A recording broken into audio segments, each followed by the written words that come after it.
극심한 가뭄을 겪고 있는 광주 전남 지역에 반가운 단비가 내렸지만 해갈엔 역부족이어서 농민들의 아쉬움이 컸습니다. 갑작스런 우박으로 피해를 입었던 농가들이 한꺼번에 터진 악재에다 일손까지 부족해 복구 작업에 애를 먹고 있습니다.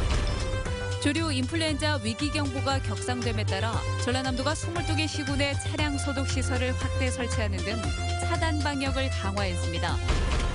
제62회 현충일인 오늘 전쟁의 상흔을 입은 참전용사들이 여전히 고통을 겪고 있지만 유공인정은 받지 못하고 있습니다.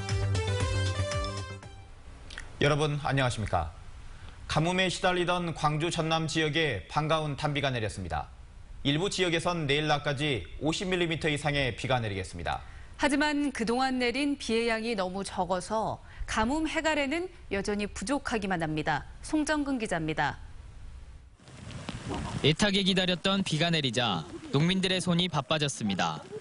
그동안 심지 못했던 고구마대를 밭고랑에 심느라 여념이 없습니다. 허리도 펴지 못한 채 작업을 하지만 얼굴엔 생기가 가득합니다. 오다 지금 날아갈 것 같아요. 날아갈 것 같아. 어째 좋던지. 극심한 가뭄 탓에 모내기를 미뤄둔 농민도 눈코뜰 새 없습니다. 이양기에 모를 채우고 왔다 갔다를 반복. 비라도 그칠까 준비해온 모를 금세 심었습니다.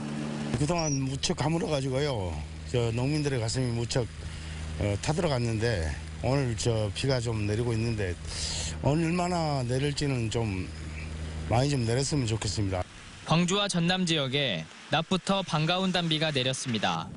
많은 양은 내리지 않았지만 내일 낮까지 내륙 지역에는 10에서 40mm, 남해안 지역에는 50mm 이상의 비가 내리겠습니다. 그렇지만 가뭄 해갈에는 여전히 부족한 상황입니다. 올봄 광주 전남의 강수량은 평년의 40%에 머물고 기상 관측 이래 네 번째로 낮습니다. 100mm 이상의 비가 한꺼번에 내려야 해갈될 것으로 기상청은 전망하고 있습니다. 모처럼 내린 단비에 바쁜 하루를 보낸 농민들은 하루빨리 가뭄이 해소되길 기대하고 있습니다. MBC 뉴스 송정근입니다. 요즘 농가만큼 힘든 곳이 있을까요? 우박과 가뭄에다 조류 인플루엔자까지 한꺼번에 악재가 겹치면서 어떻게 손을 쓰지 못하고 있습니다. 특히 우박 피해 농가의 경우 인력난으로 복구 작업에 엄두를 내지 못하고 있습니다. 김민정 기자입니다. 전남 도내에선 우박을 맞아 1,500여 헥타르에 걸쳐 과수 피해가 발생했습니다. 하지만 피해 농가에서는 상품 가치를 잃은 열매를 따내지 못하고 있습니다. 일손이 부족하다 보니 손을 쓰지 못하고 있는 겁니다. 사과나무처럼 3, 4m의 높은 가지는 사실상 작업을 포기한 상태입니다. 사다리로 올라가서 해야 되기 때문에 위에 올라가서 하실 분들을 좀 도움을 좀 받았으면 사실은 합니다만 저희들이 또 도움을 마음대로 청할 수가 있겠습니까? 밭작물이나 시설하우스 복구도 인력난 속에서 방치되다시피 하고 있습니다. 농가 고령화 속에서 자가 복구는 쉽지 않고 비싼 인건비 탓에 외부 일손을 구하는 것도 만만치가 않습니다. 이 많은 거를 다 따서 어디다 갖다 다 또 처리할 수 있으면 아무것도 할 수 없어요, 지금. 닭, 오리 사육 농가들은 여름철 소비 성수기를 앞두고 또다시 AI 재앙을 우려하고 있습니다. 지난 겨울 전남에서만 가금류 213만 마리가 살처분된 가운데 조류 인플루엔자 증상이 전국 곳곳에서 나타나고 있기 때문입니다. 더더욱 염려되는 것은 AI로 인해서 또 많은 종계를 묻고 나면 또 이렇게 사육 기간이 늘어지다 보면 농가도 피해가 있을 뿐더러 영농철 들녘에서는 가뭄 피해가 확산되고 있습니다. 신안과 무안, 장흥 등 전남 9개 시군에서는 모내기가 지연되고 있고 일부 이양된 논에서는 물마름과 고사 피해가 발생하고 있습니다. 이래저래 영농을 포기하고 싶을 정도라며 농가들은 한숨 짓고 있습니다. MBC 뉴스 김민정입니다. 올해로 16년째를 맡고 있는 농작물 재해보험 제도가 농민들에게 인기를 잃어가고 있습니다. 재해가 예상되는 시기에 오히려 가입률은 저조한 키 현상이 빚어지고 있습니다. 신광하 기자입니다. 태풍으로 쓰러진 벼에서 싹이 나는 수발화 현상이 심각했던 지난해 가을, 강진군의 농민 박영진 씨도 2헥타르에 피해를 입었습니다. 농작물 재해보험에 가입했던 박 씨는 헥타르당 400여만 원의 손실 보상을 받았습니다. 그러나 지난 2015년 원인 모를 병으로 더 많은 면적에서 수확을 포기했을 때는 재해를 입증하지 못해 보상을 받지 못했습니다. 항목에 들지 않아서 그 보험은 혜택을 못 주겠다. 그래서 그 보험을 혜택을 받지를 못했었죠. 지난 2001년 사과와 배로 시작한 농작물 재해보험은 16년이 지난 지금 53개 품목으로 확대됐고 지난해 전남에서만 4만 2천 농가가 가입했습니다. 그러나 벼농사에서만 손해 산정 시기가 5가지나 되고 배와 사과, 밭작물 등도 시기와 지역에 따라 손해 산정 방법 등이 제각각입니다. 더구나 올해부터는 재해가 없을 경우 돌려받는 환급금이 사라지면서 농민들이 보험 가입을 고민하고 있습니다. 농민단체는 보험을 폐지하고 정부 보상으로 정책을 전환해야 한다고 주장합니다. 이것은 개인 사보험처럼 이렇게 전환할 것이 아니라 농민들에게 보험료를 내서 농민들에게 부담을 전가하는 이런 방식이 아니고 국가가 책임지는 방식으로 해서 해야 된다. 이제 올해 가뭄도 있고 해서 가입 기간을 오는 23일까지 좀 한 2주 이상 좀 연장해달라는 건의를. 가뭄과 우박 등 자연재해가 더욱 잦을 것으로 예상되면서 농가 소득 안정을 위한 재해보험 제도의 정비가 시급합니다. MBC 뉴스 신광하입니다. 조류 인플루엔자 위기 경보가 경계에서 최고 수위인 심각으로 격상됨에 따라 전남도가 차단 방역을 강화했습니다. 전남도는 전북과 인접한 담양과 장성 등 5개 군에만 설치했던 이동 통제 초소를 오늘부터 22개 전체 시군으로 확대하고 축산 차량에 대한 소독을 실시하고 있습니다. 이와 함께 도내 전통시장과 식당 150여 곳에 살아있는 가금류 거래를 전면 금지했으며 공동 방지단을 동원해 사육농가 등을 집중 소독하고 있다고 말했습니다. 아직도 방공호를 파놓고 나 홀로 전쟁을 계속하고 있는 참전용사가 있다면 믿어지십니까? 안타깝게도 참전용사들이 겪고 있는 정신적 고통이 심해 이런 일이 실제로 벌어지고 있습니다. 김양훈 기자입니다.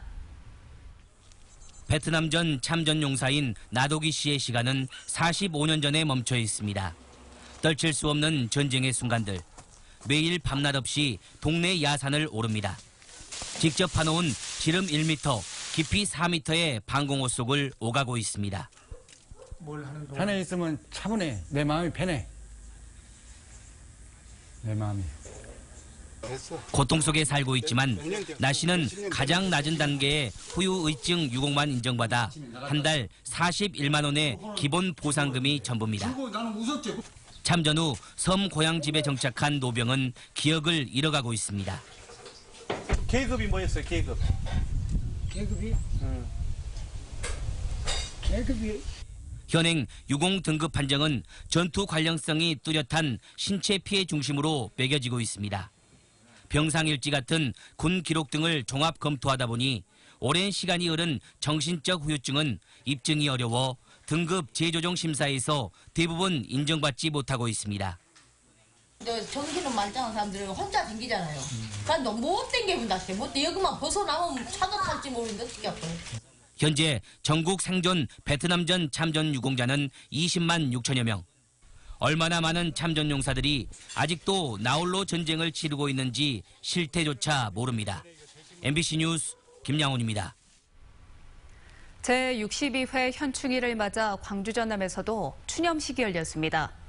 광주시는 오늘 오전 10시 광주공원 내 현충탑 광장에서 묵념의 시간을 갖는 등 순국 선열과 호국 영령의 넋을 기리는 현충일 추념식을 진행했습니다. 목포와 여수 등 전남 지역에서도 추념식이 열려 나라를 위해 목숨을 바친 호국 영령의 숭고한 희생 정신을 되새겼습니다. 혹시 서서평 커피라고 들어보셨나요? 광주 양림동을 찾은 마을 방문객들이 일상 공간을 내준 주민들에게 대접하는 특별한 커피를 말하는 건데요. 어떤 의미가 있는지 이미지 뉴스 리포터가 전합니다. 1930년대 모던 거리를 활보하고 인근 카페들은 공연장으로 변합니다. 광주의 관광 명소로 자리 잡은 양림동의 모습입니다. 밤까지 관광객의 발걸음이 이어지다 보니 거주민들의 입장에서는 불편도 감수해야 합니다. 일상 공간을 빌려준 주민들을 위해 마을 방문객들이 감사의 마음을 표현하고 나섰습니다. 일명 서서평 커피 프로젝트. 양림동에서 평생 나눔 정신을 실천한 외국인 선교사 서서평의 이름을 딴 특별한 커피입니다. 어떤 나눔과 그리고 다양성에 대한 개방성 이런 것들이 중요한 어떤 브랜드 가치로서 보고 있기 때문에 서서평의 이름을 딴 브랜드를 짓게 되었습니다. 관광객들이 쓰고 남은 커피 교환권을 마을 카페에 기부하면 주민들은 교환권만큼 커피나 음료를 무료로 마실 수 있습니다. 주민들이 한 잔에 맛있는 커피를 마시겠다라는 생각에 좀 마음이 편하더라고요. 주민들도 기쁘게 이런 축제를 또 받아들일 수 있게 돼서 앞으로 오래도록 볼 수 있는 축제가 될 거니까. 나눔에 참여한 카페 상인들은 좋은 일도 하면서 가게 홍보도 돼 좋습니다. 손쉽게 커피를 드실 수 있고, 네, 그럼으로써 저희 가게 이제 홍보도 되는 거고. 서서평 커피 프로젝트는 마을 축제 때 시범 운영되고 참여자가 늘어나면 상시 운영될 예정입니다. 감사의 마음을 담은 무료 커피 나눔이 지역 주민들과 마을 방문객들의 공존을 위한 작은 시도로 눈길을 끌고 있습니다. MBC 뉴스 이미지입니다. 광주시가 지방공무원 정원을 78명 늘릴 방침입니다. 광주시는 지방공무원 정원을 기존 3,356명에서 3,434명으로 78명 늘리는 것을 골자로 하는 개정 조례안을 광주시의회에 제출했다고 밝혔습니다. 조례안에는 광주시 5급 이하 일반직 정원을 14명, 소방직 공무원 정원을 64명 증원하는 안이 담겨 있습니다. 통행료를 지불하고 학교 진입로를 사용하라며 홍보학원을 상대로 소송을 제기했던 부동산 투자회사가 이번엔 통행금지 가처분 신청을 제기했습니다. 광주시 교육청에 따르면 A종합개발은 지난달 광주지법의 홍보학원을 상대로 대광여고와 서진여고의 통학로인 부지 1000제곱미터에 대해 통행금지 가처분 신청을 했습니다. A종합개발은 지난해 말 홍보학원 설립자 개인 소유였던 옛 서진병원 부지를 경매에서 45억 원에 낙찰받았습니다. 세월호 미수습자가 있을 가능성이 큰 3층 중앙로비구역에 대한 수색이 속도를 내고 있습니다. 중앙로비구역은 단원고 허다윤 양의 유해가 발견된 곳과 가까운 곳에 있으며 카페와 편의점 등 편의시설이 있어 객실 외에 다수의 승객이 머문 것으로 추정되는 곳입니다. 세월호 현장수습본부는 현재까지 전체 44개 구역 가운데 33개 구역에 대한 1차 수색을 마쳤으며 다음 주 초까지 1차 수색을 완료할 계획입니다. 광주시가 내일부터 자동차세와 차량 과태료 등을 상습 체납한 차에 대해서 번호판을 영치합니다. 영치 대상은 2차례 이상 자동차세를 연체하거나 각종 차량 관련 과태료를 체납한 차량입니다.